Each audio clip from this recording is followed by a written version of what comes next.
जय हिंद दोस्तों, स्वागत है आपका हमारे यूट्यूब चैनल सक्सेस मैथमेटिक्स 7613 में। चलिए दोस्तों, आज हम जीएस स्पेशल का मॉक एंड रिवाइज देते हैं। चलिए दोस्तों, देखते हैं कितने लोगों का सही जवाब आता है। आप लोग कमेंट में करके जवाब जरूर दीजिएगा। कितने रुपए के मूल्य तक के सिक्के भारत सरकार जारी कर सकता है? Option A 1000, option B 2000, option C 300, option D 350। इसका सही जवाब होगा ऑप्शन ए 1000। भारतीय रिजर्व बैंक भारतीय रिजर्व बैंक ऑफ इंडिया के बोर्ड ऑफ डायरेक्टर्स में कितने सदस्य होते हैं? Option A 21, option B 22, option C 25, option D इनमें से कोई नहीं। Option A 21। नोट का पेपर किसका मिश्रण होता है? ऑप्शन ए कपास और फाइबर का, ऑप्शन बी फाइबर और कपड़ा का, ऑप्शन सी कपास और कपड़ा का, ऑप्शन डी सिर्फ कपास का। ऑप्शन ए कपास और फाइबर का। कितना पैसा को आधार बनाकर आरबीआई पैसा छापता है? Option A 200 crore, option B 300 crore, option C 400 crore, option D 450 crore. इसका आंसर होगा ऑप्शन ए 200 करोड़। चलिए दोस्तों, आगे बढ़ते हैं। सत्य कथन खोजें। ऑप्शन ए संघ सूची में 98 विषय, समवर्ती सूची में 52 विषय, ऑप्शन सी राज्य सूची में 59 विषय। चलिए दोस्तों, आप लोग सही जवाब देने का कोशिश कीजिए। कितने लोगों का सही होता है? इसका आंसर होगा ऑप्शन डी ऑल। ऑल अर्थात सभी सही है। अर्थात संघ सूची में 98 विषय है, समवर्ती सूची में 52 विषय है, राज्य सूची में 59 विषय है। पुरानी संसद का नाम क्या रखा गया है? ऑप्शन ए संविधान सदन, ऑप्शन बी संविधान भवन, ऑप्शन सी संविधान सभा, ऑप्शन डी संविधान। चलिए दोस्तों, सी और डी ऑप्शन एक ही तरह का हो गया, एक तो मिटा देते हैं। इसका आंसर होगा ऑप्शन ए संविधान सदन। कौन सी जनजाति दीपावली को शोक के रूप में मनाती है? ऑप्शन ए थारू जनजाति, ऑप्शन बी टोडा जनजाति, ऑप्शन सी कोटा जनजाति, option C Nair, option D Nair जनजाति। चलिए दोस्तों, आप लोग सही जवाब देने का कोशिश कोशिश कीजिए। ऑप्शन ए थारू जनजाति। प्रश्न संख्या 8, वर्तमान में भारत में कितने जनजातीय क्षेत्र है? Option A 7, option B 8, option C 9, option D 10। इसका सही जवाब दीजिए दोस्तों आप लोग। इसका आंसर होगा ऑप्शन ए 7। सतत विकास लक्ष्य में कितने लक्ष्य को प्राप्त करना है? Option A 17, option B 18, option C 19, option D 20। आप लोग दोस्तों सोच के सही जवाब दीजिए। इसका सही जवाब होगा ऑप्शन ए 17। सतत विकास लक्ष्य के बारे में सही कथन का चयन कीजिए। ऑप्शन ए सतत विकास लक्ष्य 2015 में आया, सतत विकास लक्ष्य में 17 लक्ष्य है, ऑप्शन सी सतत विकास लक्ष्य 2030 तक हासिल करना है, ऑप्शन डी इनमें से सभी। इसका आंसर होगा ऑप्शन डी सभी। राज्य वित्त आयोग के बारे में सही कथन का चयन कीजिए। ऑप्शन ए 73वां संविधान संशोधन 1992 हुआ, ऑप्शन बी राज्य और स्थानीय सरकार के बीच करों का बंटवारा करता है, ऑप्शन सी त्याग पत्र गवर्नर को देता है, ऑप्शन डी कार्यकाल 5 साल या 62 वर्ष जो पहले हो। अर्थात दोस्तों, किसी कोई राज्य वित्त आयोग 60 वर्ष में नियुक्ति हुआ और उनका कार्यकाल 5 साल तो 65 वर्ष होगा, और उनका उम्र सॉरी दोस्तों उम्र 62 वर्ष अगर पूर्ण गया तो पहले 62 वर्ष पूरा हो गया तो उसमें भी वो त्यागपत्र देना होगा। चलिए दोस्तों, इसका आंसर होगा ऑप्शन ई ऑल।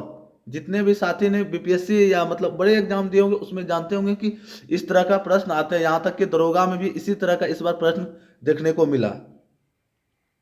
प्रश्न संख्या 12, वित्त आयोग के बारे में सही कथन का चयन करें।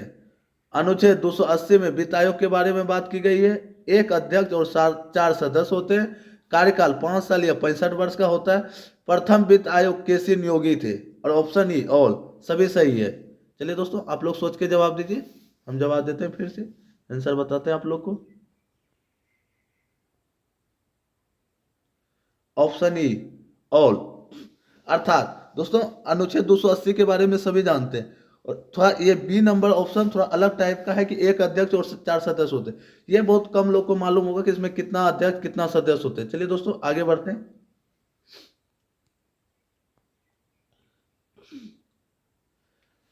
किस अधिनियम के तहत वयस्क मताधिकार की बात की गई है? ऑप्शन ए जनप्रतिनिधि अधिनियम 1951, विकास को मताधिकार अधिनियम 1951, मत दे अधिकार अधिनियम 1952, या ऑप्शन डी ऑल सभी सही है। चलिए दोस्तों, इसका सही जवाब दीजिए। इसका सही जवाब होगा ऑप्शन ए जनप्रतिनिधि अधिनियम 1951।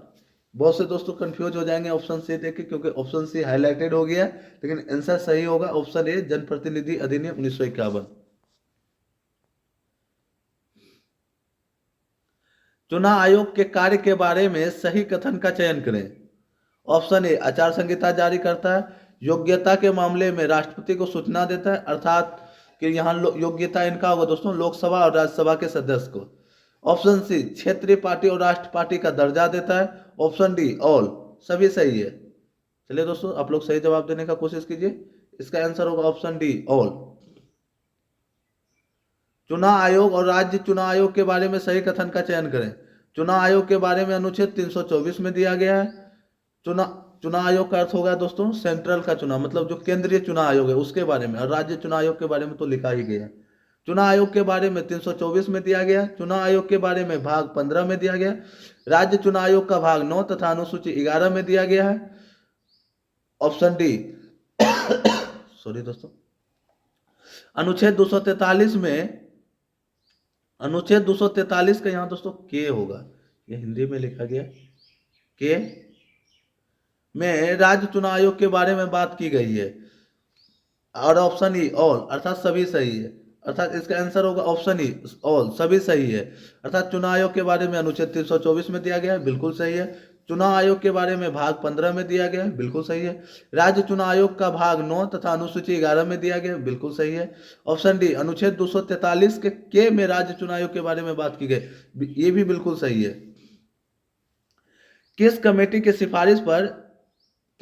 सिफारिश पर 21 ईयर, अर्थात दोस्तों वर्ष होना चाहिए यहाँ, 21 ईयर से घटाकर 18 वर्ष कर दिया गया वोट देने की सीमा। ऑप्शन ए, तारकुंडे समिति, तारकुंडे होगा दोस्तों, यहाँ तारकुंडे समिति लिखा गया। ऑप्शन बी, दिनेश गोस्वामी समिति। ऑप्शन सी, राजाराम समिति। Option D, all. चलिए दोस्तों, इसका सही जवाब दीजिए।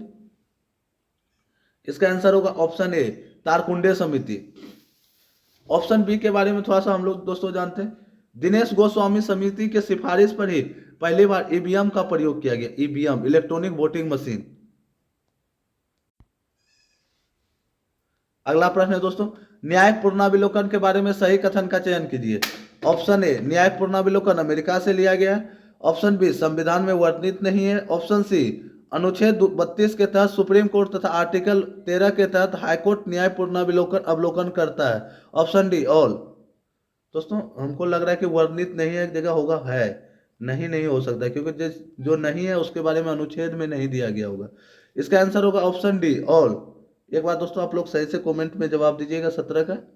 चलिए दोस्तों, मिलते हैं अगले वीडियो में, तब तक रखिए अपना ख्याल। जय हिंद, जय भारत, वंदे मातरम।